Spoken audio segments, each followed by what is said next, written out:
का दिन होगा और केंद्रीय चुनाव चिन्ह होगा। 30 तारीख का दिन होगा, 30 तारीख का दिन होगा। ये उन हुक्मरानों को गवाही है जो भोपाल में बैठे हैं। आपको याद होगा, मैं भोपाल में पार्लियामेंट्री कमेटी की मीटिंग में आया था, तो जब मैंने सरकार के कागज पलटने शुरू किए तो वहां के अधिकारियों पे जवाब नहीं था। डीजीपी से लेके और एडिशनल चीफ सेक्रेटरी तक सब लोग जवाबविहीन थे, प्रिंसिपल सेक्रेटरी जवाबविहीन थे। मैंने कर्मचारियों के बारे में पूछा, दलित, पिछड़े, आदिवासी, मुसलमान कर्मचारियों के बारे में कोई जवाब उनके पास नहीं था कि उनको प्रमोशन में रिजर्वेशन का लाभ क्यों नहीं दे रहे हो, क्लास 3 तक क्यों दे रहे हो, क्लास 2 और क्लास 1 में क्यों नहीं दे रहे हो, कोई जवाब नहीं था। जब मैंने पोस्टिंग के बारे में पूछा कि आपने कितने दलित, पिछड़े, आदिवासियों को एसएचओ बनाया है, सीओ बनाया है, एसपी बनाया है, एसएसपी बनाया है, डीएम बनाया है, एडीएम बनाया है, कमिश्नर बनाया है, प्रमुख सचिव बनाया है, अपर सचिव बनाया है, तो जवाब नहीं था क्योंकि कागज नहीं थे। कह रहे थे आज जवाब दे देंगे, कल जवाब दे देंगे। जब मैंने नौजवानों के लिए, रोजगार के लिए पूछा तो सरकार के पास जवाब नहीं था। जब मैंने किसानों के लिए उनकी फसलों पे आपदा आने पे जो है आपदा प्रबंधन के बारे में पूछा, बजट के बारे में पूछा, जब मैंने किसानों की आय के बारे में पूछा तो जवाब नहीं था सरकार के अधिकारियों के पास। जवाब हो भी क्यों जवाब हो? जब मैंने पूछा कि आपका बुलडोजर ये मुसलमानों की मस्जिदों की तरफ, उनकी खानकाह कब्रों की तरफ ये क्यों दौड़ता है, ये गोलियां क्यों चलती है, दलित पिछड़ों पे उनके कत्ल क्यों हो रहे हैं, उनकी हत्या क्यों हो रही है, और मैं आपके सामने कहना चाहता हूं, मैंने एनसीआरबी के डेटा के आधार पर पूछा कि ये छोटी छोटी बच्चे का रेप हो रहा है, चोटियां काटी जा रही हैं, मारपीट हो रही, हत्या हो रही है, तो ये डीएम एसएसपी बैठ के, ये चीफ सेक्रेटरी डीजीपी बैठ के क्या बत्ती मारने का काम कर रहे हैं, क्या कर रहे हैं? तो कोई जवाब सरकार के अधिकारियों के पास। और मैंने उस दिन उनको कहा था कि याद रखना मेरी बात को, अभी आपका नेताओं से पाला नहीं पड़ा है, अभी तो राजा महाराजाओं से, धन्ना सेठों से, व्यापारियों से पाला पड़ा है।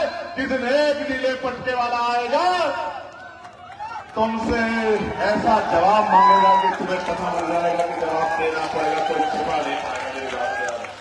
और मैंने इस मध्य प्रदेश को करीब से देखा है, इस मध्य प्रदेश में होने वाले जुल्म को देखा है।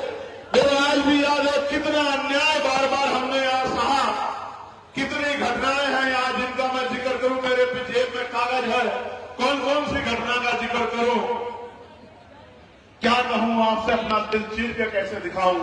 मैं उत्तराखंड में जाता हूं तो केतन को मार के कील ठोक देते हैं उसके पैर में, और इसी भाजपा की सरकार लग जाती है मुझे बाहर जाने ना दिया जाए।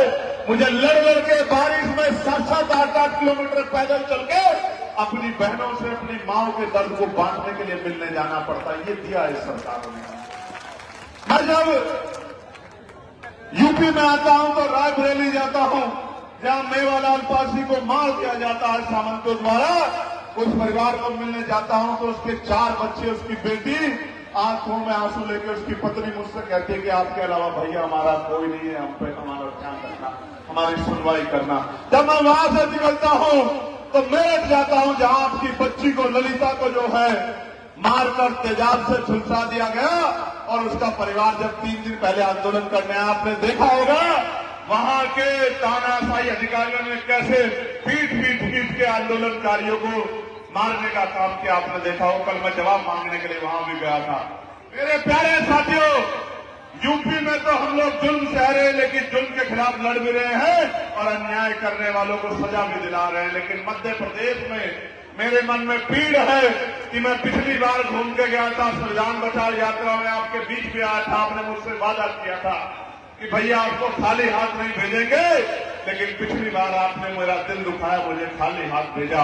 मैं आपसे पूछना चाहता हूं, मेरे पिछड़े वर्ग के लोगों, मेरे दलित समाज के लोगों, मेरे आदिवासी भाई बहनों, मेरे मुस्लिम समाज के भाई बहनों, मेरे संविधान के मानने वाले हर जाति धर्म के भाई बहनों, ये सरकारें कहां अच्छी हैं? इन सरकार का चरित्र आपने यूजीसी में पिछड़े वर्ग के लोगों को देखा था, नहीं देखा था? जब यूजीसी की गाइडलाइन आई थी, जब यूजीसी की गाइडलाइन आई, आपने देखा नहीं देखा किस तरह तरह की गालियां यहां पड़ी थी, और उससे पहले भी जब आरक्षण की बात हुई थी, 13% होल्ड को खत्म करने की बात हुई, तो पूर्व मुख्यमंत्री को भी किस तरह की मां बहन की गालियां, क्योंकि वो पिछड़े वर्ग से आता था, आपके सामने आपने सुनी। मेरे साथी बैठे हैं, हमारे शर्माते हमारे जो है महापुरुषों में सम्राट वीर भोज जी की मूर्ति को किस तरह से जो है इसी क्षेत्र में हमारे समाज को जो है जूते की नोक पर रख के हमारे पूरे गुर्जर समाज का अपमान करने के लिए किस तरह से जो है उसके ऊपर तीर लगा के पूरे हमारे लोगों के मान सम्मान से खिलवाड़ करने का काम किया। और जब मेरे भाई आंदोलन करने आए तो उनके ऊपर इतने मुकदमे लगा दिए गए। चुनाव चलते के बीच में मैं और भाटी जी यहां लड़ाई लड़ने के लिए आए, ये सोचते हुए कि नफा होगा नुकसान, इस लड़ाई को मजबूत करने के लिए आए। मेरे आज भी याद है, मैं नहीं भूला हूं बाबा साहब अम्बेडकर की वो स्टैचू जो ग्वालियर में लगनी थी। आपको याद होगा, मेरे दिल में वो दर्द है, मैं उस दर्द को भूलवाने मेरी बात का भी याद रखा। वो स्टैचू आपको याद होगी, आपके दिलों में दर्द उठा था कि बाबा साहब हमारे महापुरुषों की स्टैचू लगनी चाहिए। किस तरह स्टैचू का अपमान करके और चैलेंज करके स्टैचू को लगने से रोकने का काम किया, और इस सरकार ने आपका मजाक उड़ाने का काम किया मेरे लोगों। और आज भी बाबा साहब की वो मूर्ति उस उच्च न्यायालय के प्रांगण में नहीं लग पाई। मैंने अपने साथियों को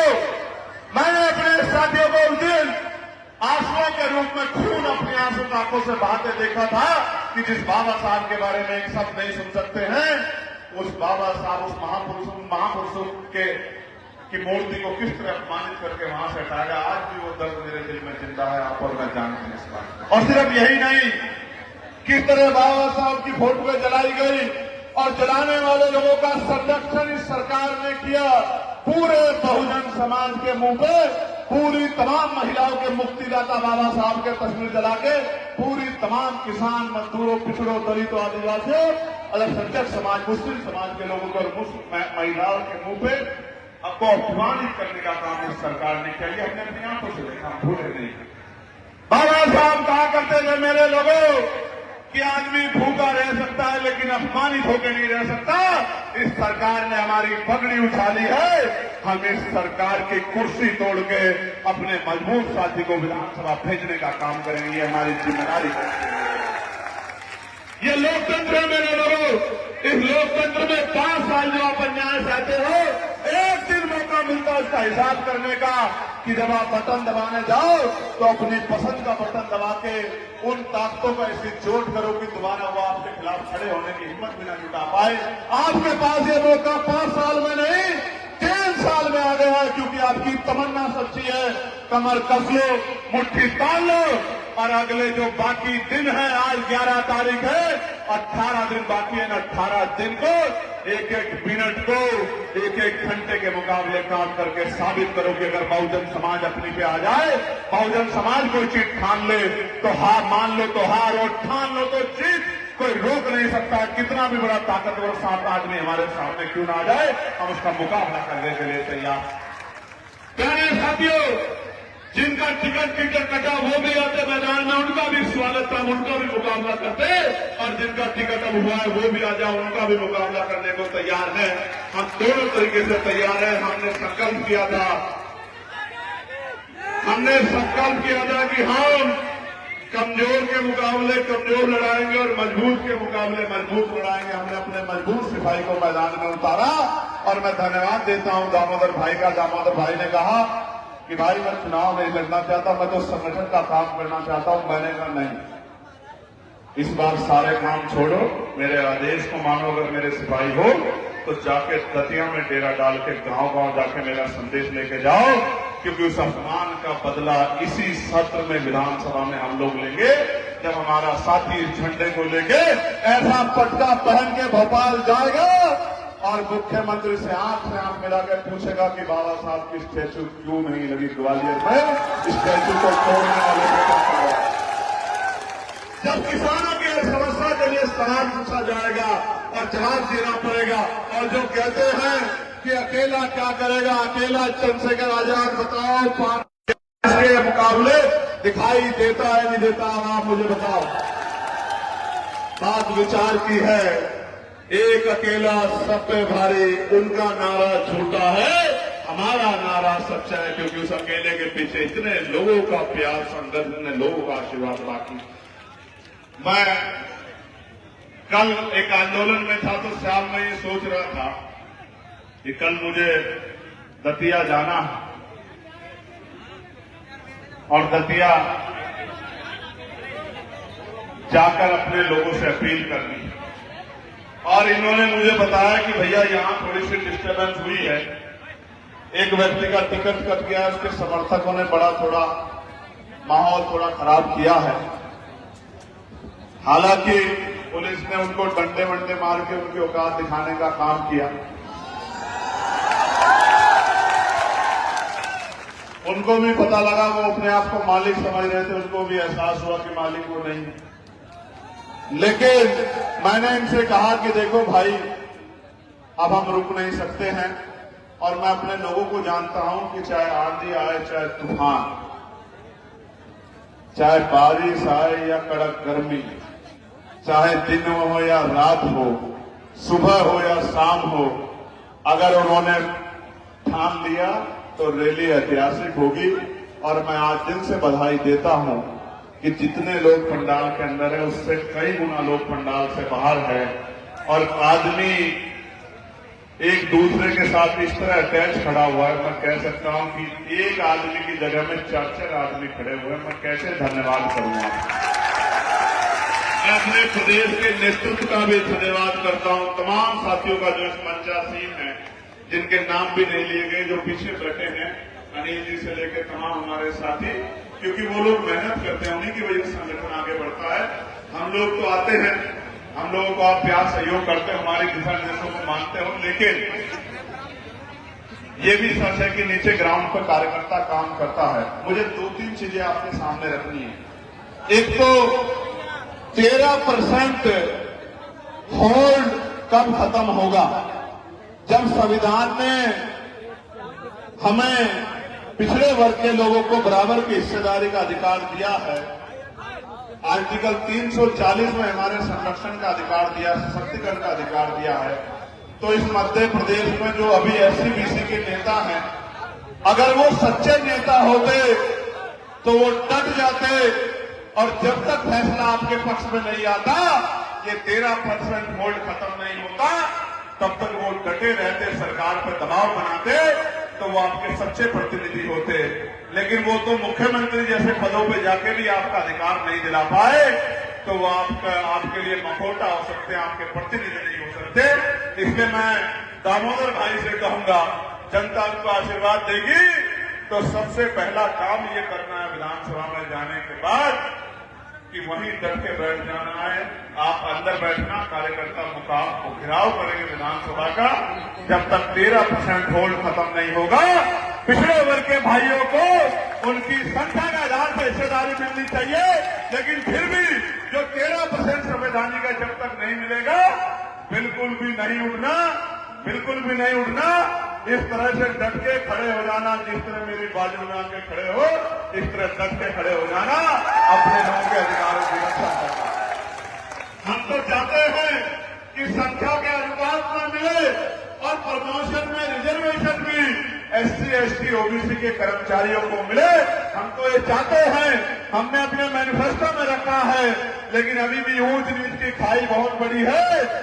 जैसे रोहित यादव को उसकी चोटी उखाड़ी गई, क्योंकि उसने चोटी रख ली थी, चोटी रखना उसका अधिकार नहीं है, क्योंकि वो शूद्र है, यादव है, चोटी रख नहीं सकता। उसकी चोटी उखाड़ के उसको बताया गया कि आप शूद्र हो। मैं तो अपने लोगों को कहता हूं, अभी भी समझ जाओ, वरना फिर अपमानित करके ये लोग समझाएंगे। हमारे यहाँ तो सिर्फ इनको ही नहीं, सिर्फ इनको ही नहीं, हमारी 2 बेटियों को भी यहाँ मध्य प्रदेश में, एक लोधी समाज की थी, एक पूर्वी समाज की थी, दोनों बच्चियों को चलती कथा से उतार दिया, क्योंकि दोनों शूद्र वर्ण की बच्चियां थी, दोनों पिछड़े वर्ग की बेटी थी।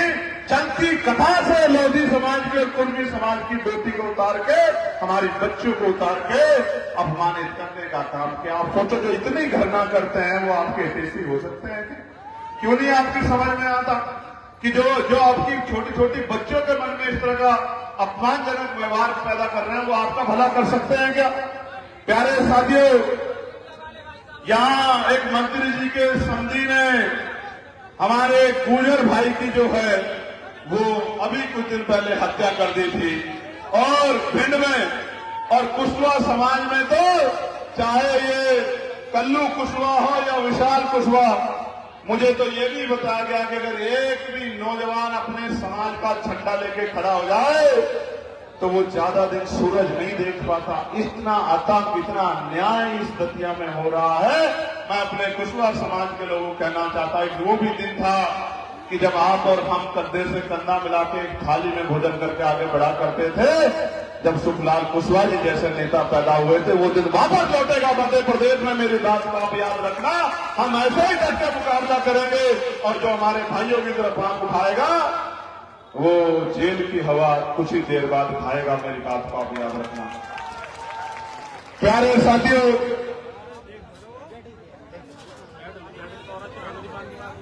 भिंड में जाटव समाज के हमारे भाई को पेशाब जो है वो चटवाया गया। बहुत महान काम किया सामंत, आपने बहुत बड़ा काम किया। एक तरफ हिंदू हिंदू भाई भाई का नारा भी लगाते हो, दूसरी तरफ हमें जातीय दमन का एहसास भी कराते हो।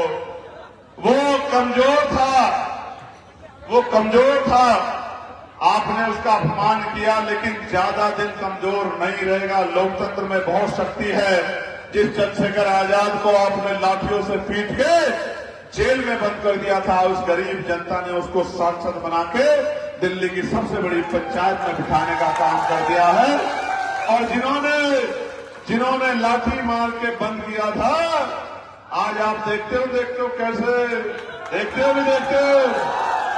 ये लोकतंत्र है, ये लोकतंत्र है। मैं आज कहना चाहता हूं, ये लोकतंत्र बाबा साहब अम्बेडकर ने आप गरीब कमजोर लोगों को दिया था। उनको पता था ये राजमहलों वाले धन्ना सेठ व्यापारी आपको कुर्सी नहीं देंगे, ये आपका भला नहीं करेंगे।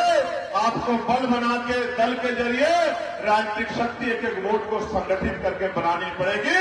और उन्होंने कहा था कि दूसरों के महलों से अच्छी होती है अपनी झोपड़ी। आपका अपना घर है, आजाद समाज पार्टी आपका अपना घर है, अपना दल है, अपना बल है। इस दल को मजबूत करके बल बना लो।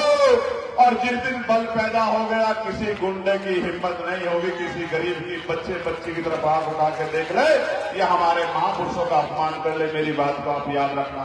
प्यारे साथियों, बहुत सारे मुद्दे हैं हम लोग उत्तर प्रदेश में जिन पे काम कर रहे हैं, लेकिन उत्तर प्रदेश को ताकत देने का काम भी मध्य प्रदेश करेगा। क्योंकि मानवर काशीराम साहब कहा करते थे, उत्तर प्रदेश के बाद अगर सबसे ज्यादा बहुजन समाज के लोगों में जागरूकता है तो वो मध्य प्रदेश के लोगों में है। और ये कोई इसको प्रमाण की आवश्यकता नहीं, इसका प्रमाण मेरे पास है। 2 अप्रैल का आंदोलन आपको याद होगा, शहादत अगर सबसे ज्यादा हुई थी उत्तर प्रदेश के बाद, तो इसी मध्य प्रदेश के जागरूक लोगों ने कुर्बानी देके केंद्र सरकार को घुटनों पे लाके सुप्रीम कोर्ट का फैसला वापस करवा के अपनी शक्ति का एहसास कराने का काम किया था। मैं उस जंडी को नमन करता हूं, उस मां को सल्यूट करता हूं, उन वीरों को सल्यूट करता हूं जिन्होंने बलिदान दिया। मैं आज आपसे कहना चाहता हूं, ताकत बनने दीजिए। उन शहीदों के सम्मान में इतना बड़ा काम किया जाएगा और जिन पे झूठे मुकदमे लगे थे उनके मुकदमे वापस करके उनको सम्मान दिलाया जाएगा। इस बात का भी मैं आपको विश्वास दिलाता हूं। मेरी बात का भी याद है, मेरे आज भी याद है, मकरन से लेकर तमाम साथियों ने कितना अपमान सहा, कितनी मार खाई, कितनी लाठियां पड़ी, घर छोड़ना पड़ा, बच्चे परेशान हो गए, बहनें परेशान हो गई, माएं परेशान हो गई, पिताजी की आंखों से आंसू बह रहे थे। मैं इनसे पूछता था कि क्यों किया, तो कहते थे कि भैया आपने लड़ना सिखा दिया है, अब झुक नहीं सकते, अन्याय के खिलाफ लड़ेंगे। तो मैंने कहा फायदा क्या होगा कि फायदा नुकसान के लिए समाज की लड़ाई नहीं लड़ते हैं। बाबा साहब अम्बेडकर ने जो कहा था, शिक्षित बनो, संगठित रहो, संघर्ष करो, अपने लोगों के स्वाभिमान की रक्षा के लिए लड़ाई लड़ते हैं। मैं कुछ चाहता हूं आपसे, बताओ मदद करोगे नहीं करोगे? जोर से बताओ। जितने लोग मुझ तक मेरी आवाज आए, हाथ उठाकर जरा मुझे एहसास कराओ, मदद करोगे नहीं करोगे? मुझे पीछे वहां खड़े हैं दूर, उन भाइयों से पूछना चाहता हूं, मदद करोगे नहीं करोगे बताओ। पटवा किराए पर जो लोग खड़े हैं हाथ उठा के बताओ मदद करोगे नहीं करोगे। ये नाजिम भाई बैठे, इनको भी कहना चाहता हूं, जब हाथ पकड़ते हैं नासिर भाई तो छोड़ते नहीं हैं, और जब पकड़ लेते हैं तो फिर आपके दुख भी हमारे और आपके सुख भी हमारे, आपके साथ खड़े हैं। मेरी बात को कहना, मैं मुस्लिम भाइयों को भी कहना चाहता हूं, आपने सबको मौका दिया है, कांग्रेस को मौका दिया और पार्टी को मौका दिया, एक मौका आजाद समाज पार्टी काशीराम को दो, फिर कहना कि आपने भाई चुना है या नेता चुनाया। फिर मेरी बात को याद रखें। और मेरी बात को गौर से सुनो, जो कहना चाहता हूं आपसे, एक मदद मांगने के लिए आया हूं, बीच में भी आऊंगा, थोड़ी एक 5 मिनट और दे दो, मैं तुम्हारी हिम्मत की दाद देता हूं मेरे बहादुर से। 5 मिनट और टांगों को संभाल लो, 5 मिनट और संभाल लो, तुम मेरे बहादुर चीते हो, मेरे भाई हो, मुझे तुम्हारे ऊपर नाज है, गर्व है मुझे अपने लोगों पे।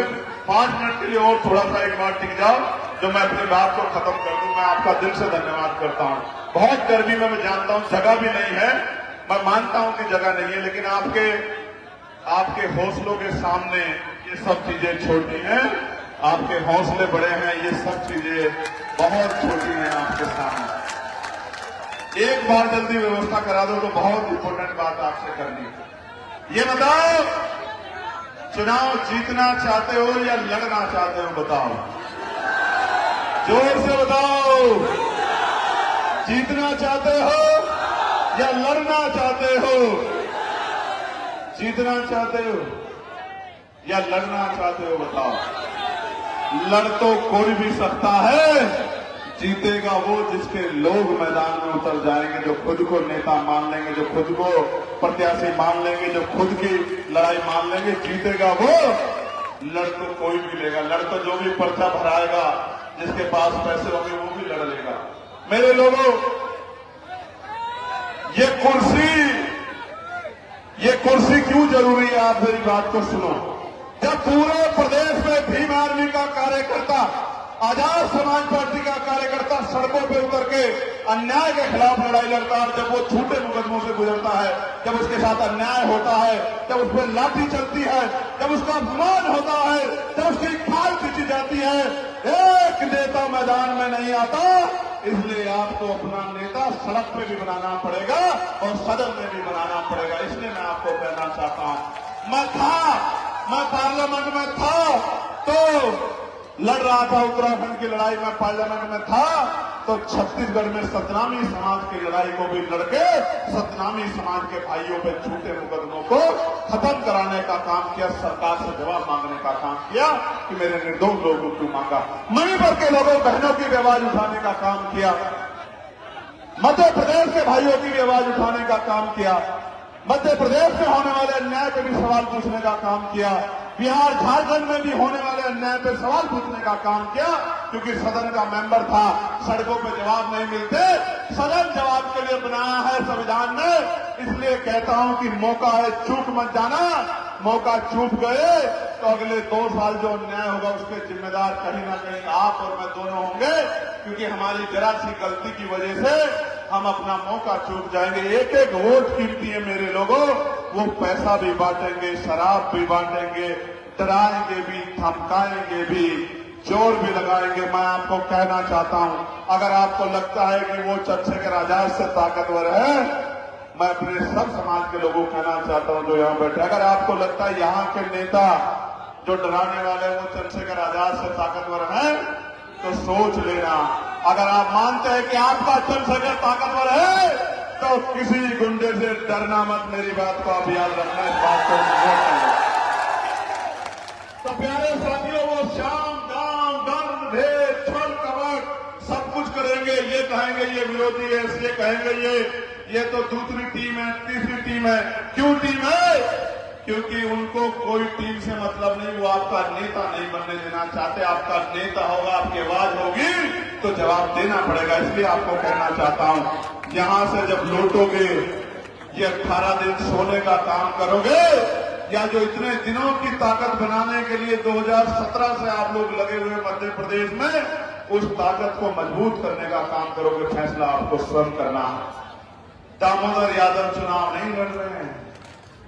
दामोदर यादव तो आप और मेरे जैसे चुनाव तो हम लोग लड़ रहे हैं, जिनको इस गुलामी की बेड़ियों को काटना है, जिनको अपना नेता बनाना है, जिनको अपनी आवाज बनानी है, जिनको अपनी समस्या खत्म करनी है, जिनको आने वाले कल के लिए अपना भविष्य, अपना मुस्तकबिल तय करना है, वो चुनाव लड़ रहे हैं। और मैं यहाँ यही बताने को है अभी आज आपके बीच में कि हर साजिश का मुकाबला आप और मैं आंख से आंख मिलाकर करेंगे। कोई साजिश हमें कमजोर नहीं कर सकती। इसलिए मैं आपसे कहना चाहता हूं कि मैं आपसे मांगने आया हूं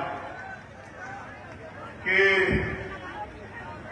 दामोदर आपकी बस्ती में आए या ना आए, दामोदर आपकी गली घर तक पहुंचे ना पहुंचे, आपको अपने आसपास के 100 घर तक पहुंच के सुनिश्चित करना है कि जिस दिन वोट पड़ेगा, एक एक वोट आजाद समाज पार्टी काशीराम के चुनाव चिन्ह केतली पे जाना चाहिए। जाएगा नहीं जाएगा बताओ?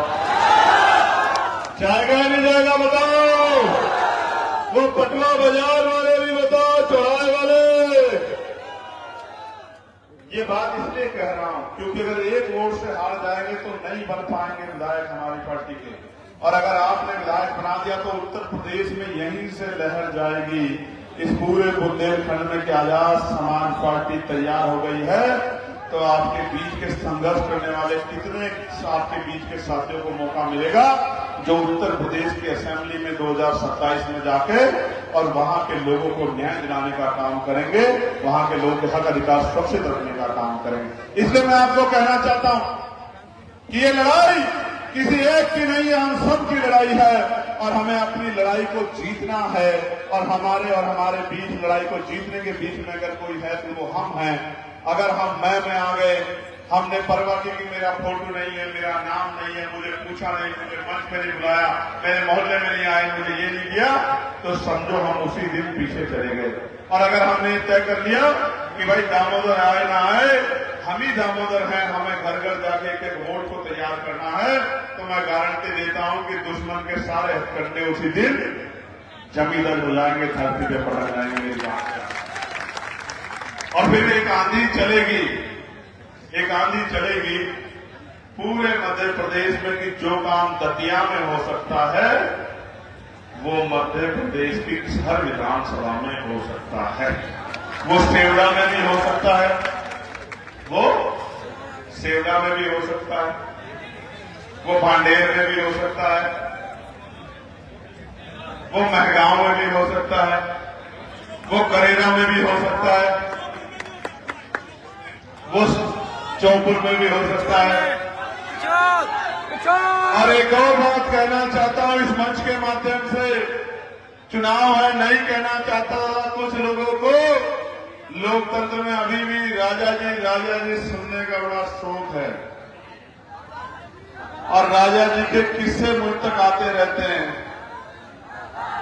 और मैं राजा जी को भी कहना चाहता हूं, जिनको कह रहा हूं उन राजा जी तक मेरी बात चली जाएगी। ये लोकतंत्र है। बाबा साहब अम्बेडकर ने रानी का पेट छीन दिया था। राजा रानी के पेट से नहीं, बैलेट बॉक्स से पैदा होता है। और ये बड़े बड़े कुर्ते लोग लेकर चश्मे लगा के मेरे लोगों के बीच में जाना पड़ेगा, मेरी माँ बहनों के पैरों में बैठ के आशीर्वाद लेना पड़ेगा मेरे बुजुर्गों से। समय आने दो आपको और आपके परिवार के और लोगों को जो आपने कारनामे किए पिछले कुछ दिनों में, अगर सूद समेत आपका हिसाब चुकता नहीं किया तो मेरा नाम चंद्रशेखर आजाद नहीं है। आप समझ गए हो ना? समझे? एक और बात, ये लोकतंत्र है, ये लोकतंत्र, इसकी असली ताकत आपको 20 दिन देखने को मिलेगी। जिसकी गाड़ी आपके मोहल्ले में नहीं जाती है, जिसको बदबू आती है आपसे, जो आपकी चोटी काटता है, जो आपको कत्ल से उठा देता है, जो आपके बच्चों का कत्ल करता पैरों में हाथ डालेगा, आपके बीच बैठ के रोटी खाएगा, अब मेरी माँ उस अपने सिर पे हाथ रखवाएगा और कहेगा मुझे आशीर्वाद दे दो, मैं आपके दिल बदल दूंगा। आप अपने मेरे लोगों के दिल नहीं बदलोगे, आप तो अपने दिल बदलने के लिए हमारे लोगों के बीच में आ रहे हो। ये लंबे लंबे कुर्ते पहन के अब आप कुर्तों वालों का दिन जाएगा। अब किसान, कमेरों का, मजदूरों का, नौजवानों का, गरीब के बट्टों का समय आएगा। अब इस ताकत को बनने से मध्य प्रदेश में कोई रोक नहीं सकता है। एक आंधी चलेगी दतिया से, और जब जिस दिन दतिया का रिजल्ट आएगा 3 तारीख में, वोट भी 30 में पड़ रहे हैं, उसमें भी 3 है, उसमें भी 3 है, और वोट खुल रहे हैं 3 में, वो भी 3 है, और मेरा जन्मदिन भी 3 है।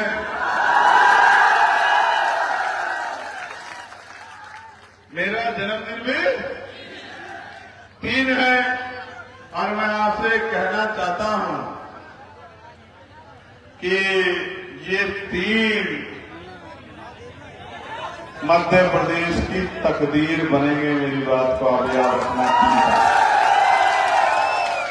और अब तो रुस्तम भाई जैसे बहादुर साथी, तमाम हमारे पुराने साथी हमारे साथ जुड़ गए हैं, हमारी ताकत बढ़ गई। और इस चुनाव को चुनाव की तरह नहीं लड़ेंगे, इस चुनाव को मान सम्मान की लड़ाई की तरह लड़ेंगे। और आप समझो कि जब लड़ने का फैसला चंद्रशेखर आजाद ने लिया है, ये सोच के कि चंद्रशेखर आजाद लड़ रहा है, तो फिर देखो मुकाबला कैसा होगा। मानते हो नहीं मानते हो मेरी बात? तो ये अपने काम करेंगे, और जिस दिन मैं यहाँ आ जाऊंगा मैं अपना काम करूंगा। मेरी बात को आप याद रखना। हर रूठे को मनाऊंगा, हर माने हुए व्यक्ति को तैयार करूंगा कि वो कार्यकर्ता बन के मैदान में जाए, क्योंकि यहाँ हमारा नेता चुनाव लड़ रहा है दामोदर यादव, उसको आगे बढ़ा के विधानसभा में भेजना। इस बार ये ताकत इनके लिए लगेगी। और फिर 27 में यूपी में आप आके मदद करना, और 28 में इस मंच पे बैठे हमारे नेताओं के लिए उससे भी ज्यादा ताकत लगा के पूरी मेहनत करके हम लोग फिर से विधानसभा में भेजने का काम करेंगे। इस बात का भी मैं आपको विश्वास दिलाता हूँ। प्यारे साथियों, 3 और 3 तारीख को विरोधियों की बजेगी, क्या बजेगी? और जब बजेगी बीट,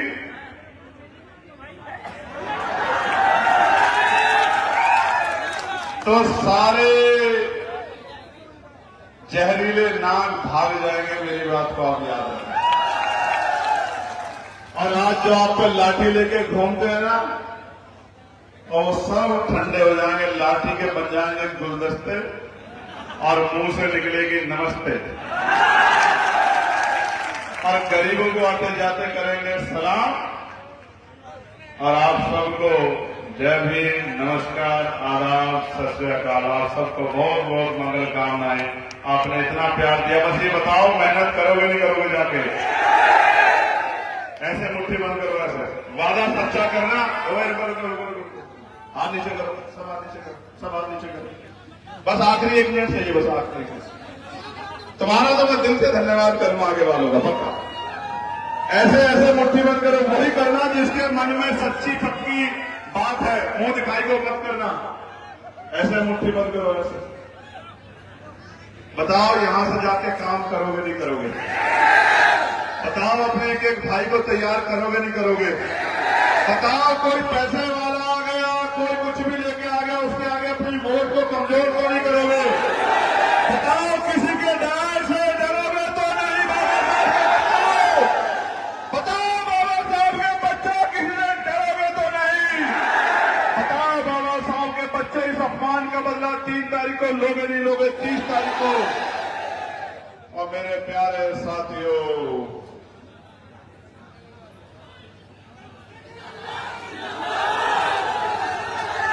एक अवसर आजाद समाज पार्टी काशीराम को मिलना चाहिए, नहीं मिलना चाहिए? घर घर तक निशान पहुंचा दोगे नहीं पहुंचा दोगे? अब हमारा मान सम्मान स्वाभिमान, हमारी परीक्षा किस तारीख को है? 30 तारीख को। 30 तारीख का दिन होगा और केंद्रीय चुनाव चिन्ह होगा। 30 तारीख का दिन होगा, 30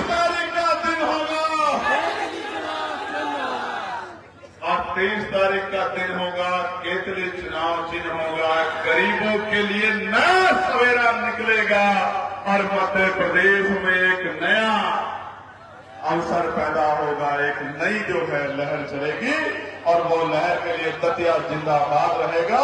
इतिहास में अजर और हो जाएगा कि दतिया से पहला विधायक जीत के आया। मैं आपका बहुत बहुत धन्यवाद करता हूं, दोनों हाथ जोड़ के आपका बहुत बहुत धन्यवाद करता हूं। जय भीम, जय भारत, जय मंदिर, जय जोहर, जय संविधान, जय जवान, जय किसान, मध्य प्रदेश का नौजवान जिंदाबाद, माए बहने जिंदाबाद, बड़े बुजुर्ग जिंदाबाद। और पर्ची तो निकलेगी 3 तारीख में। निकलेगी नहीं निकलेगी बाजी जी, लेकिन पर्ची में रिजल्ट क्या होगा ये बाबा को नहीं पता, ये दतिया की जनता को पता है। पता है नहीं पता है? पर्ची लिख दोगे नहीं लिख दोगे? और उनसे भी पूछ लेना कि वो भी तंत्र मंत्र सब लगा ले। जब गरीब खड़ा होगा हर पर्ची को फाड़ के नई पर्ची लिख देगा, इनकलाब लिख देगा। बहुत बहुत धन्यवाद। जय भीम, जय भारत। और सामने मेरे पास आपके प्यार के लिए बस एक ही बात कहूंगा, जिन साधनों से आए हो बड़े प्यार से जाना, मोटरसाइकिल से जो है वो बड़े प्यार से जाना, जो गाड़ी में है बड़े प्यार से जाना। एक एक आदमी कीमती है। माओ को प्रणाम, माओ को बहनों को प्यार, उनका आशीर्वाद बना रहे, उनके लिए बहुत सारी मंगल कामनाएं। लाल है आपके, ये नगीने का लाल रखेगा सबका ख्याल। मेरी बात को याद रखना कि ये जो दतिया का उपचुनाव है जो बेमौसम बरसात की तरह आया है, और इसलिए आया है क्योंकि देश प्रदेश में जो भी सत्ता में बैठे लोग हैं उनको कभी विपक्ष में रहने की आदत पहले हुआ करती थी, अब नहीं रही। इसलिए चुनाव तो ला दिया उन्होंने। अब जिनके लिए चुनाव मुसीबत बन के आया हो तो आया हो, लेकिन हमारे लिए बहुजनों की ताकत सिद्ध करने के लिए चुनाव मैदान में आया है। इसलिए मेरे भाइयों इस बात को समझो कि इस मौके को जाने मत देना। ये सिर्फ दतिया का चुनाव भर होके नहीं रह जाएगा। दतिया में गांव, गरीब, किसान, मजदूर, युवा, बेरोजगार, उनकी आंखों में जो आंसू है उनको पहुंचने का काम आदरणीय चंद्रशेखर आजाद जी के नेतृत्व में आपका भाई दामोदर यादव करेगा। ये दामोदर कहने के लिए आया है। साथ में ये भी कहना चाहता हूं कि दतिया को भय भ्रष्टाचार मुक्त बनाना है। दतिया को भय भ्रष्टाचार मुक्त बनाना है और दतिया में मानवतावादी नीला झंडा गाड़ने का काम करना है। मेरे भाइयों बोलो कितने लोग तैयार हो? ताली कम क्यों बजा रहे हो? जोर से बजाओ। सब तैयार हो? अब अगर सब तैयार हो तो मैं दतिया के भाइयों से एक अपील करना चाहता हूं। 75 साल तक आपने बारी बारी दोनों दलों को देख लिया, दोनों पार्टियों को देख लिया, यहां के सब नेताओं को देख लिया, लेकिन भाटी साहब आज तक का इतिहास है, देश की आजादी से लेके आज तक दतिया में कभी कोई किसान का बेटा विधायक नहीं बना। धन्ना सेठों के विधायक बने हैं बच्चे, विरासत में मिलती रही है लोगों को राजनीति, लेकिन पहली बार मौका है कि नीले झंडे लेके अपनी खून की और अपनी जान की चिंता किए बगैर जो गांव गरीब की लड़ाई लड़ने हम निकले हैं उसको अगर विधायक बनाना चाहते हो तो पूरी ताकत लगाने का काम करोगे कि नहीं करोगे? ये जरा हाथ उठाओ साथियों। मेरे भाइयों, किसान पहली बार बनने जा रहा है अगर आपने पूरी ताकत लगा दी तो। मजदूर की चिंता करने वाला, गांव की चिंता करने वाला और युवा जो बेरोजगार घूम रहे हैं, मैं जानता हूं कि इस दतिया में जिनने भी राजनीति की है वो लोग जो भी हैं, ये वाले और वो वाले, दोनों वालों में से कोई नहीं है आपका अपना वाला। अगर कोई आपका अपना वाला है तो आपका दामोदर है, कोई दूसरा नहीं हो सकता। इसलिए मैं कहना चाहता हूं कि इस बार ताकत लगाओ, ऐसी ताकत लगाओ। ये भ्रम फैला रहे हैं, क्या कह रहे हैं? बोले आजाद समाज पार्टी तो छोटी पार्टी है, कैसे जीतेगी? क्या कह रहे हैं? आजाद समाज पार्टी तो छोटी पार्टी है, कैसे जीतेगी?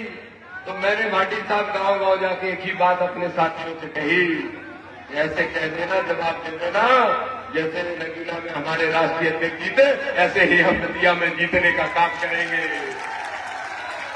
अब ये कहते हैं, पहले दतिया में भी कह रहे थे, बोले आदरणीय चंद्रशेखर आजाद जी को तो 25,000 वोट मिलेंगे, और जब रिजल्ट आया तो कितने निकले? 5,25,000। तो आज जो कह रहे हैं कि दामोदर को 45,000 मिलेंगे, बोलो रिजल्ट निकलेगा तो 1,45,000 देने का काम करोगे कि नहीं करोगे मेरे भाइयों? ये बताओ। देखो, बाबा साहब अम्बेडकर ने अपने 4 बच्चों की कुर्बानी देके सबसे बड़ा हथियार तो तुमको दिया, राजा को रंग बनाना और रंग को राजा बनाने का अधिकार तुमको दिया मेरे भाइयों। जो कभी मुख्यमंत्री बनने का सपना देख रहे थे, आज तो विधायक भी नहीं है। और आपने भी देखा होगा कि जो कुछ भी चल रहा था, सत्ता की ठसक में लोग थे। मैं तो उनसे भी कहता आया हूं, हमेशा कहता आया हूं, ये गाना गुनगुनाता हूं भाटी साहब में, परदेशियों से नाखियां मिलाना, परदेशियों को है एक दिन जाना। जोर से बोलो, परदेशियों से नाखियां मिलाना, परदेशियों को है एक दिन जाना। मेरे भाइयों, अपने आप उसके आदमी को चुनोगे तो हर अच्छे बुरे में आपके साथ होगा, और परदेशियों को चुनोगे तो फिर क्या होगा? यही हाल होने वाला है जो आज हो रहा है। जो सत्ता की हनक में थे, खतक में थे, फिर पुलिस ने उन पर भी लाठियां चलाई रातों के नीचे। मुझे तो समझ में नहीं आ रहा कि दतिया में सत्ता किसकी है, किसकी सत्ता है? आज जो लड़ाई हो रही है, जो मुख्य विपक्षी दल है वो तो कहीं दिखाई नहीं देता, लेकिन अगर कोई गरीब पे, गुरबा पे, किसान पे, मजदूर पे, युवा पे, माता पे, बहना पे अगर उनकी आंख से आंसू निकलता है, तो मैं गर्व से कहता हूं कि मुख्य विपक्ष की भूमिका में आजाद समाज पार्टी भीम आर्मी का एक कार्यकर्ता लड़ने का काम करता है। वो लड़ने आए ना आए, लेकिन अभी राष्ट्रीय अध्यक्ष जी कह रहे थे तलैया मोहल्ला में, वही बात दोहरा रहा हूं, जो बुरी नजरें तुम्हारी तरफ उठेंगी, दामोदर का वादा है वो नजरें नहीं बचेगी, नहीं बचेगी, नहीं बचेगी। इसलिए भय में मत रहना। सत्ताधारी लोग भय दिखा के चुनाव जीतना चाहते हैं। क्या कह रहे हैं? वोट नहीं दिया तो देख लेंगे। पहले वाले भी कह रहे थे, और अब बंटवार वाले भी देख लो। मेरे भाई बहनों, मैं तो बिल्कुल स्पष्ट कहूंगा, मुझे कोई परवाह नहीं कहने में। ये भारतीय जनता पार्टी की जिसकी सरकार है, पहले अगर मिश्रा जी थे तो अब तिवारी जी आए हैं, तिवारी जी। समझ में आ गई बात? कहते हैं हम पिछड़ा वर्ग की पार्टी है, कुशवाओं की, दांगी की, रावत की, कुर्मी की, गुर्जर की, यादव की, पार की चिंता करते हैं, लोधी की चिंता करते हैं। लेकिन जब टिकट भी बदला तो मिश्रा जी गए तो तिवारी जी आ गए, तिवारी जी। इसका मतलब क्या है? इसका मतलब यह है मेरे पिछड़े वर्ग के भाइयों, मेरे अल्पसंख्यक भाइयों, इसका मतलब यह है कि तुम्हारे हक और हुकूक की कोई लड़ाई लड़ सकता है तो एक ही नेता है इस देश में, उस नेता का नाम है चंद्रशेखर आजाद। कोई दूसरा नेता नहीं हो सकता। इसलिए चंद्रशेखर आजाद जी का भाई के रूप में दामोदर खड़ा है आपके बीच में, और दामोदर वादा कर रहा है। तो सबको 75 साल देख लिया, दामोदर को सिर्फ 2 साल देख लो, 2 साल। 2 साल में वो करके दिखा दूंगा। जिन गांव में डीपी फुकी है 6-6 साल से, लाइट नहीं जल रही, बल्ब नहीं जल रहा, और क्या कहा जाता है? पहले जाओ फलाने नेता का फोन करवाओ तब डीपी रखी जाएगी। ऐसे ही होता है कि नहीं होता? अनेक समस्याएं हैं, पानी की सारी लाइनें फूटी डली है, लेकिन क्या कहा जाता है? पहले फलाने दादा दादी से कहलवाओ तब जाके तुम्हारा काम होगा। मैं आज आपको बता रहा हूं कि आपने अगर दामोदर यादव को एमएलए बना लिया तो उस बात का भी जवाब मिल जाएगा जो भाजपा वाले भी कह रहे हैं, कांग्रेस वाले भी कह रहे हैं। क्या कह रहे हैं कि एक चुनाव हार छोड़ सकता है क्या? दामोदर यादव अकेला विधायक बन जाए तो बोले क्या कर सकता है? तो एक ही जवाब फिर है कि 543 सांसद है सदन के अंदर, लेकिन एक सांसद आदरणीय चंद्रशेखर आजाद है जिनकी आवाज हमेशा आपके हक में सुनाई देती है। ऐसे ही दामोदर का वादा है। 230 विधायक जरूर है। मुझे नहीं मालूम कि दतिया के एक नौजवान की समस्या होगी, गांव के गरीब की समस्या होगी, तो 229 बोले ना बोले, लेकिन दामोदर यादव या तो अपने कपड़े फाड़ लेगा या सत्ताधारियों को ठिकाने लगाने का काम कर देगा। यह दामोदर कहने के लिए आया। मेरे भाइयों, कब तक होंगे इस दतिया में कुशवाहा समाज के मर्डर? कुशवाहा समाज के भाइयों, आपको समझने की जरूरत है। क्यों इतने डरे बैठे हो? किस बात से डरे बैठे हो? मेरा सवाल है, आज तक इतने मर्डर कुशवाहों के हुए, जब भी कुशवाहा समाज में कोई नौजवान लड़का निकलता है, याद होगा 30 साल पहले का किस्सा जब राजू कुशवाहा का मर्डर करा दिया गया। उसके बाद का किस्सा एक महिला रेसरी निकली अमानो बाई, जो नगर पालिका का चुनाव लड़ी और जीत गई 150 वोट से। फिर नगर पालिका के चुनाव में बेईमानी से हरा के अमानो बाई का मर्डर करा दिया गया। कल्लू कुशवाहा पार्षद का मर्डर अभी 2 महीने पहले कराया। 15 दिन पहले विशाल कुशवाहा का मर्डर कराया। अगर इन मर्डरों का बदला लेना चाहते हो तो ये सम्राट अशोक के वंशजों, जरा सोचो। महात्मा ज्योतिबा फुले, माता सावित्रीबाई के वंशजों, और हम सब वैचारिक रूप से बाबा साहब के वंशज हैं और चंद्रशेखर आजाद के सिपाही हैं। हम वादा करने आए हैं, जब एमएलए बनाने का मौका दे दोगे तो जो गोली चलाई है वो तो जेल चले गए, लेकिन जिनने गोलियां चलवाई वो जेल नहीं गए। उनको ठंडी सड़क पर भेजने का काम आपका भाई दामोदर करेगा, जेल भेजने का काम करेगा। कब तक चलेगी ये बहुजनों के मर्डरों की राजनीति? कोई यादव, कोई गुर्जर, कोई डांगी, कोई रावत, कोई कुर्मी, कोई लोधी, कोई पाल, कोई कुशवाहा, कोई बघेल, किसी की हिम्मत नहीं होती जुबान खोलने की। ये बहका आनंद, ये वातावरण दतिया में निर्मित कभी नहीं था। पिछले 20 साल से जो दतिया के अंदर भय और आतंक का माहौल बनाया है, अगर इसको खत्म करना चाहते हो तो ये कांग्रेस नहीं कर पाएगी। अगर कर पाती तो 2.5 साल में कर नहीं देती।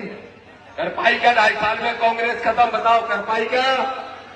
जब कांग्रेस नहीं कर पाई तो दामोदर कह रहा है, देखो ये झंडा जिसमें बाबा साहब, मानवर कांशीराम साहब के साथ साथ हमारे राष्ट्रीय अध्यक्ष जी की फोटो छपी है। देखो ये झंडा, दामोदर के लिए ये झंडा और बाबा साहब के द्वारा लिखा हुआ संविधान। हमेशा कहता हूं, दामोदर के लिए गीता, दामोदर के लिए कुरान, दामोदर के लिए रामचरितमानस और दामोदर के लिए शिव पुराण। अगर उससे भी बड़ा सब कुछ है तो वो है भारत का संविधान, संविधान और संविधान। और इस झंडे को, ये जो मेरे सामने है, और बाबा साहब के संविधान की कसम खा के कहता हूं, अगर आपने मौका दे दिया 2 साल के लिए तो वादा है दामोदर का, आपकी आंख में आंसू नहीं, आपके चेहरे पे मुस्कुराहट होगी। ये दामोदर का वादा है। इसलिए मेरे भाइयों, ये मौका मत जाने दो। दूसरों के लिए तो ये परेशानी है, पर हमारे लिए तो मौका है। और एक बात और समझ लो, ये दतिया का जो चुनाव है, ये सिर्फ दतिया विधानसभा तक सीमित नहीं रहेगा। अगर आपने परिणाम निकालने का काम कर दिया तो दामोदर का वादा है कि 2027 में उत्तर प्रदेश में और 2028 में मध्य प्रदेश में ये नीला झंडा फहराने का काम करेंगे। ये दामोदर यादव वादा करने के लिए आया। अभी कुछ सज्जन कह रहे थे, बड़े बड़े नेता इस प्रदेश के, मैंने कल देखा, बोले दामोदर यादव बातें तो इतनी बड़ी करते हैं, पूरी कैसे करेंगे? तो मैंने कहा नहीं कर पाऊंगा ना, नहीं कर पाऊंगा तो देख लेना 2 साल में। और मैं आज भी कह रहा हूं कि बहुजनों के साथ जो शोषण, अन्याय, अत्याचार हो रहा है, पार्टी साहब एक क्षेत्र तो ऐसा है बसई, यहां से 80 किलोमीटर की दूरी पे और दतिया विधानसभा में उत्तर प्रदेश की 2-2 विधानसभाएं निकल के वहां जाना पड़ता है। और वो कौन सी विधानसभा? झांसी निकलोगे, फिर बंदीना निकलोगे, तब बसई में पहुंचो। 30 गांव है, 30 गांव। लोधी समाज बड़ी संख्या में है, जाटव समाज है, सभी समाज के लोग हैं, लेकिन सर्वे टीमें जाती हैं तो लोग अपने दरवाजे लगा लेते हैं। कहीं गलती से नाम न पहुंच जाए सत्ताधारियों के पास, इतने डर में रहते हैं।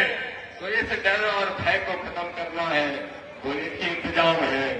मैं हर जगह एक और गाना सुनाता हूं, हमको भी गम ने मारा, तुमको भी गम ने मारा। सुनाया कि नहीं सुना? सुना? कितने लोगों ने सुना? बताओ मेरे मुंह से, सुना है? हमको भी गम ने मारा, तुमको भी गम ने मारा, हम सबको गम ने मारा, आओ मिलके इस गम को मार डाले। और ये गम क्या है?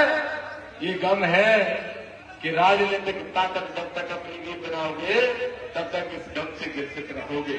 हमारे राजनीतिज्ञ कहते हैं कि राजकाज बना लो, एक बार सत्ता में आ जाओ तो फिर जो आज तुमको भिखारी बनाने का काम कर रहे हैं, ये तुम्हारे सामने भीख मांगने के लिए मजबूर होंगे। मैं स्पष्ट तौर पे एक बात कहना चाहता हूं, घबराए हुए हैं दोनों दल घबराए। कैसे घबराए हैं? कैसे घबराए भाई बताओ जरा, समझो। कुछ लोग तो मैदान छोड़ के भाग गए कि नहीं भाग गए? बताओ।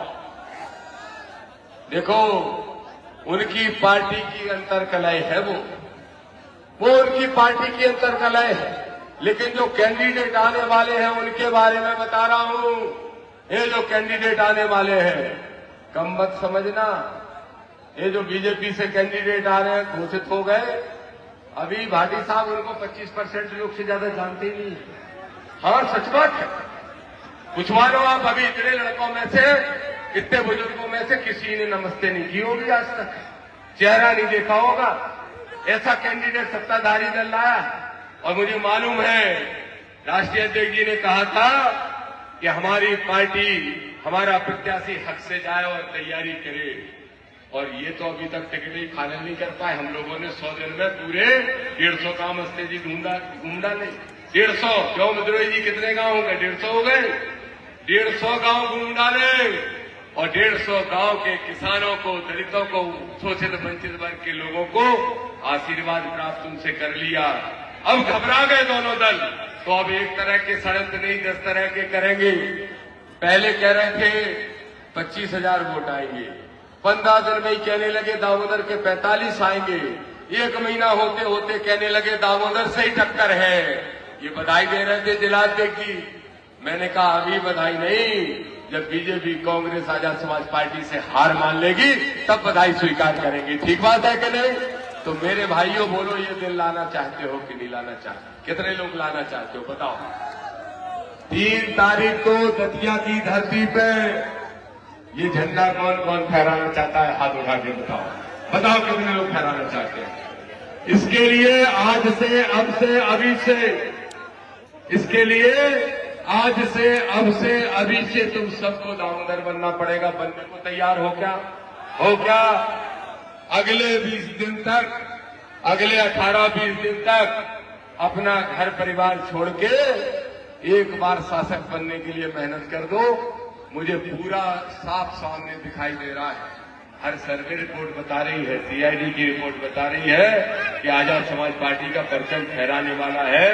अनेक समस्याएं हैं, जैसे अभी नाजिम भाई ने बताया कि जो स्मार्ट मीटर है वो बड़ी बड़ी गंभीर समस्या है इस दतिया के अंदर।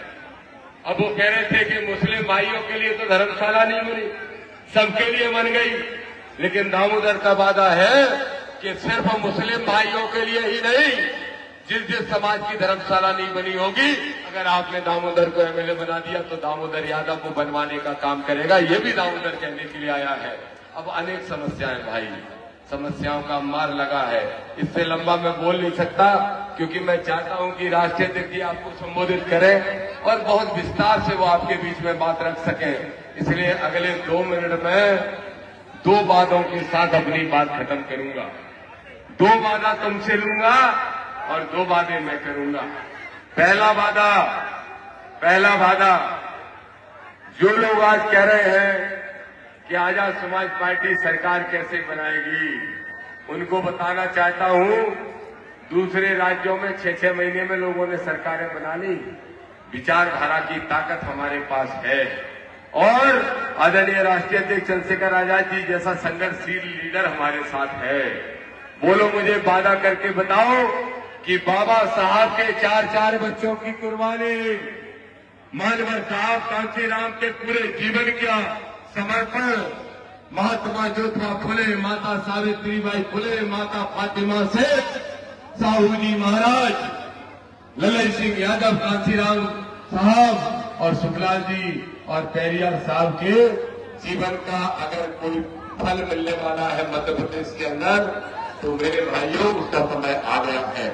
अगर दतिया को आपने जिता दिया तो दामोदर का वादा है 27% आरक्षण के लिए आज पिछड़ा वर्ग लड़ रहा है, 27%। और देखिए आप, माननीय राष्ट्रीय अध्यक्ष जी के संज्ञान में ये बात लाना चाहता हूं और भाटी साहब के भी, तोमर साहब को भी मैंने बताया, मध्य प्रदेश में पिछले 20 साल में 4 मुख्यमंत्री बन गए, चारों ही पिछड़ा वर्ग के, लेकिन कोई भी पिछड़ा वर्ग का आरक्षण 14 से बढ़ा के 27 नहीं कर पाया। लेकिन दामोदर का वादा है, जिस दिन तुमने दामोदर को एमएलए बना दिया, आपकी ही दम पे आपको ही साथ लेके भोपाल की तरफ कूच कर देंगे और इसी सरकार से 13% वोट अभ्यर्थियों का हटवाएंगे और पिछड़ों के लिए संख्या के अनुपात में आरक्षण लागू कराने का काम करेंगे।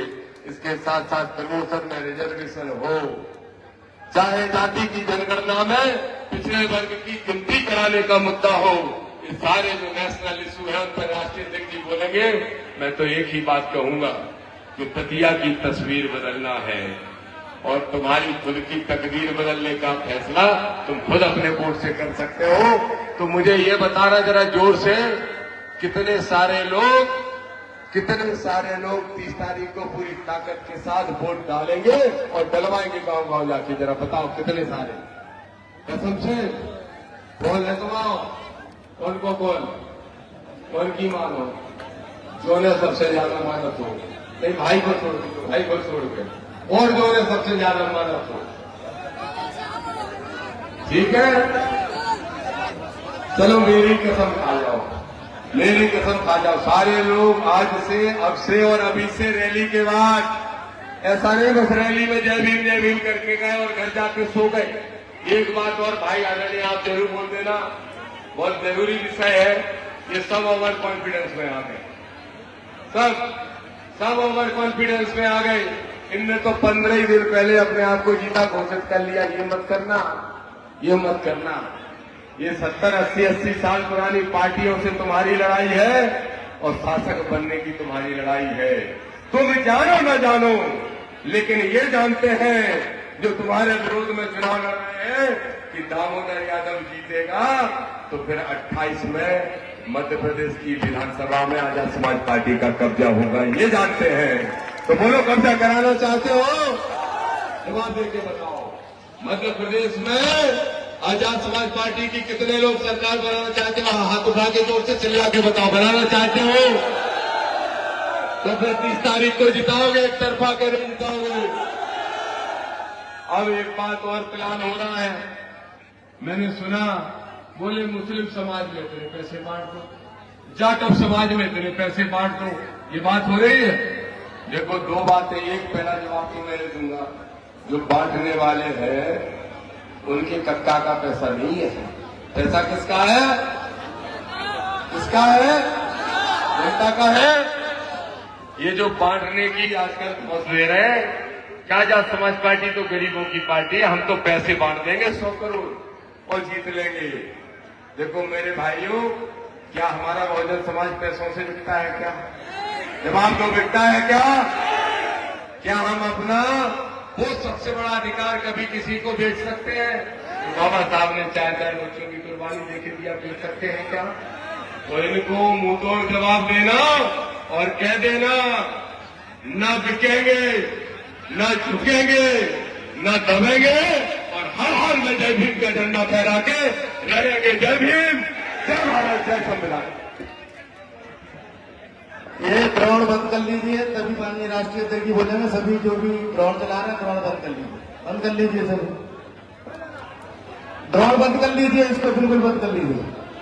सम्मानित साथियों, माननीय साहब कांसी राम जी का जो नेतृत्व था, हमारे रहबर प्रकृति ने आज हमारे बीच में आदरणीय राष्ट्रीय अध्यक्ष सांसद साहब चंद्रशेखर साहब के रूप में हमें दिया है, लेकिन अब हम लोगों को भी संकल्प लेना है कि वोट रूपी ताकत हमें माननीय चंद्रशेखर साहब को यहाँ से दामोदर यादव जी के रूप में लेना है, क्योंकि सम्मानित साथियों किसी के लिए चुनाव होगा, लेकिन याद रखना दलित पिछड़े आदिवासी मुस्लिम भाइयों के लिए ये भविष्य है।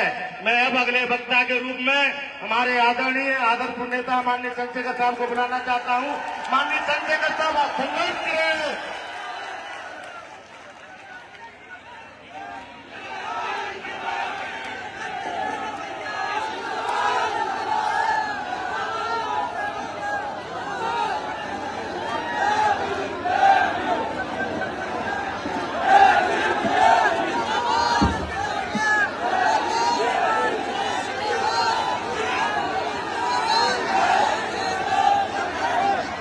जय भीम,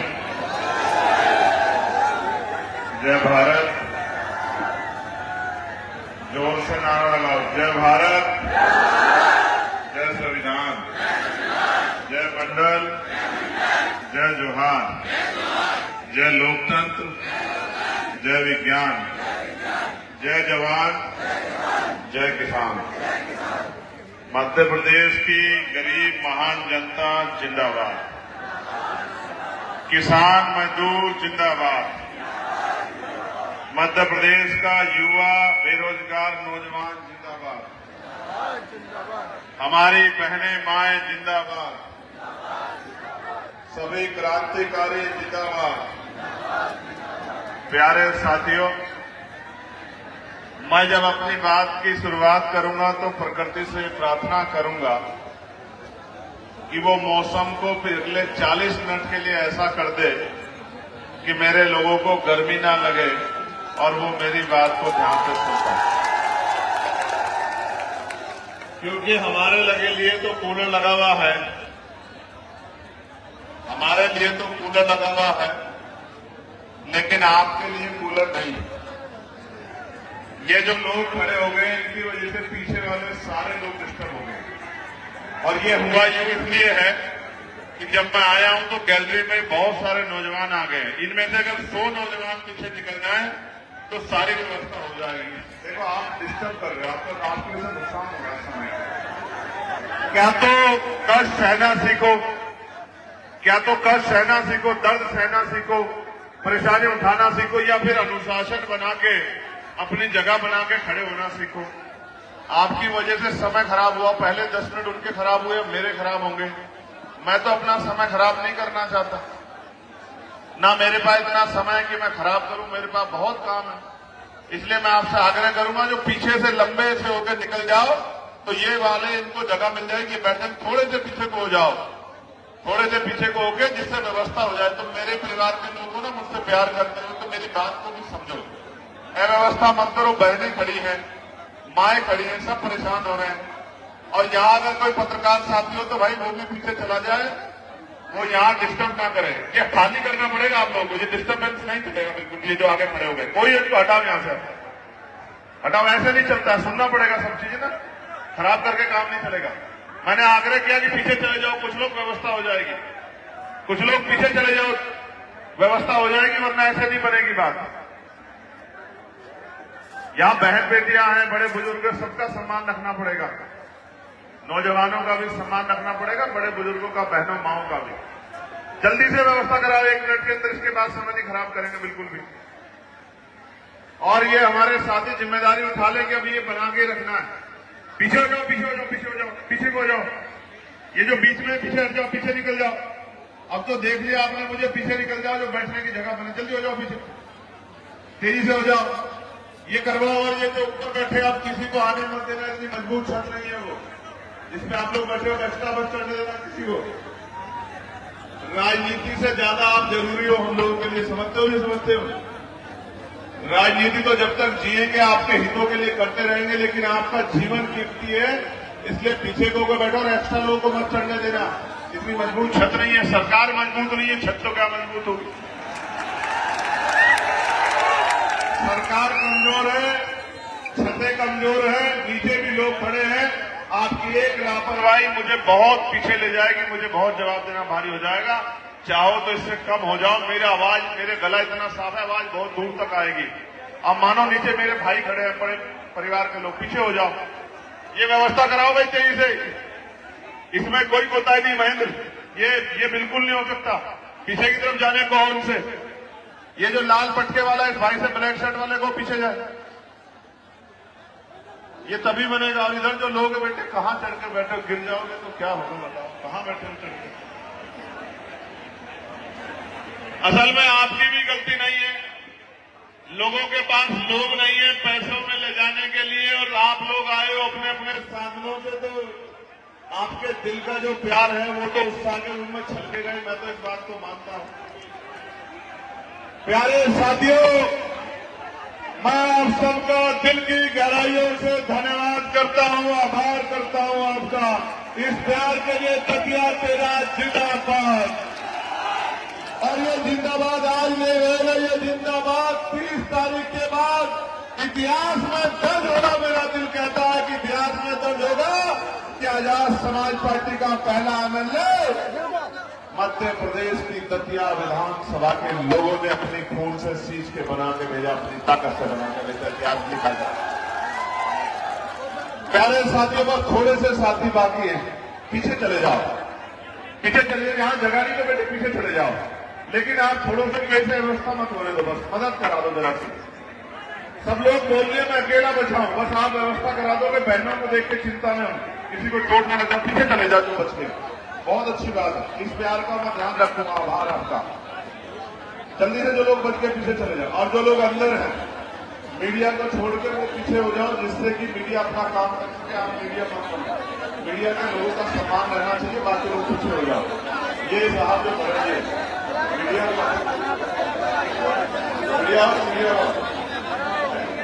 पीछे हो जाओ।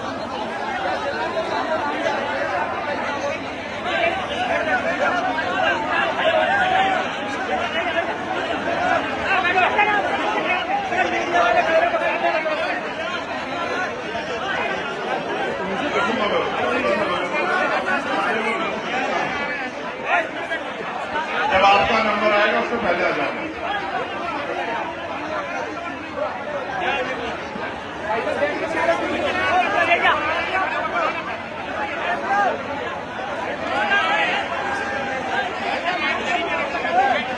बहुजन समाज में जन्मे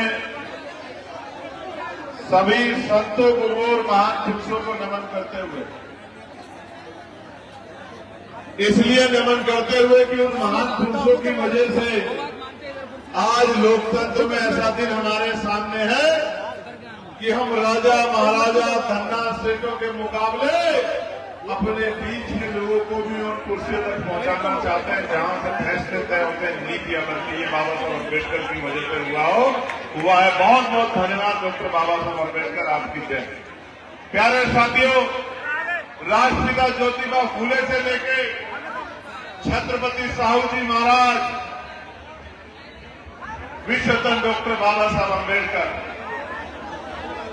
संत कारगिल जी महाराज, नारायण गुरु, मामला राम वर्मा, बाबू जगदेव प्रसाद कुशवाहा, जन्ना कपूरी ठाकुर, चौधरी महाराज सिंह भारती, बाबू सुखलाल कुशवाहा जी, मान्यवर साहब श्री काशीराम जी, मान्यवर दीना भाना वाल्मीकि जी, परमानंद लोधी जी, अहिल्याबाई होलकर जी, छलकारी बाई जी, अवंतिका बाई लोधी जी, मां फातिमा शेख जी, मां सावित्रीबाई फूले जी, मां फूलन देव जी, तमाम उन क्रांतिकारियों को जिन्होंने देश की आजादी के लिए बलिदान दिया।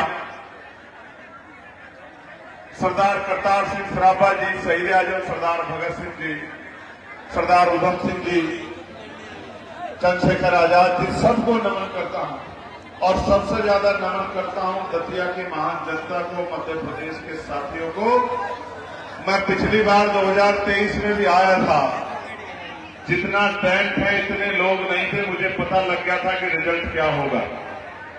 लेकिन आज मैं बहुत जिम्मेदारी से कह सकता हूं कि टेंट छोटा पड़ा है, और वहां जहां तक मेरी आंख है, जहां तक गाड़ियां खड़ी है, वहां तक बहादुर भीम आर्मी आजाद समाज पार्टी का नौजवान योद्धा, बहादुर साथी, जिम्मेदार साथी खड़ा है। मैं दिल से धन्यवाद देता हूं आपकी मेहनत को, आपकी लगन। प्यारे साथियों, आज इस मंच पे हमारे केंद्रीय प्रभारी अहमद तोमर जी, राज्य के प्रभारी विनोद अम्बेडकर जी, मेरे प्यारे भाई रविंद्र कुमार भाटी जी, भाई प्रदेश अध्यक्ष सत्येंद्र विद्रोही जी, दूसरे छोटे भाई प्रदेश संयोजक भीम आर्मी सुनील बरसिया जी, पूर्व विधायक आरडी प्रजापति जी, छोटे भाई अनिल गुर्जर जी, छोटे भाई सुनील अस्ते जी, कमलेश पटेल जी, नासिर बख्श मंसूरी जी, रामप्रीत गुर्जर जी, नाजिम खान जी, रामकिशोर यादव जी, नवाब कुशवाहा जी, मेरे छोटे भाई एडवोकेट राय सिंह बोध जी, राहुल वाल्मीकि जी, अमोल रावत जी, आबिद हुसैन बरकाती जी, अमित राजपूत जी, बल बहादुर बघेल जी, नरेंद्र मोदी साहू जी,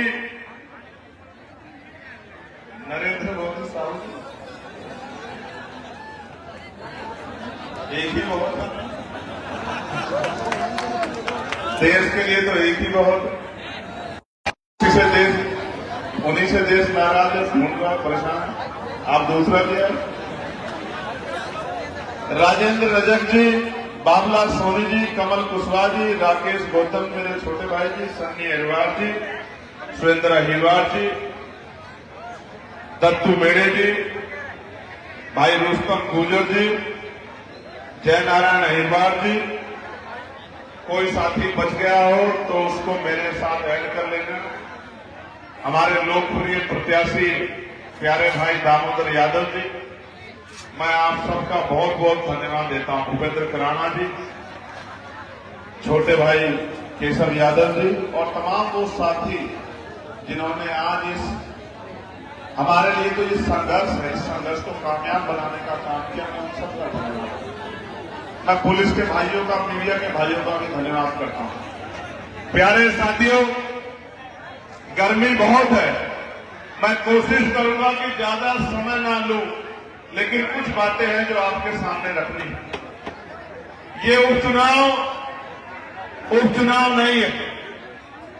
इस उपचुनाव से सत्ता नहीं बदलेगी, इस उपचुनाव से सरकार नहीं बदलेगी, इस उपचुनाव से बाकी लोगों के लिए बहुत कुछ नहीं बदलेगा, लेकिन आजाद समाज पार्टी काशीराम और भीम आर्मी के लिए बहुत कुछ बदलेगा। मेरी बात को आप याद रखें। कहते हैं कि बूंद बूंद से घड़ा भरता है और हर एक शुरुआत एक नई तस्वीर को, एक नए अंजाम को, एक नए लक्ष्य को पूरा करने की तरफ बढ़ती है हर एक शुरुआत। और कहते हैं नींव अगर मजबूत होती है तो बिल्डिंग बहुत मजबूत बनती है। जो मौका 2028 में आपके पास आना था, वो मौका कुदरत ने, प्रकृति ने, महापुरुषों ने आपके पास 2026 में ही भेज दिया है।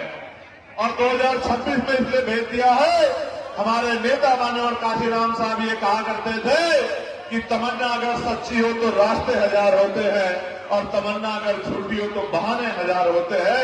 आपकी तमन्ना सच्ची है, आपकी तमन्ना सच्ची है। आप यहां नेता निर्माण करना चाहते हो और आप चाहते हो कि विधानसभा में आपकी गूंजती हुई आवाज हो, जो आपकी तरफ उठने वाली हर अन्याय की आवाज का मुकाबला असेंबली में सीना तान के करे, डंके की चोट पे करे। ये आप लोग चाहते हो।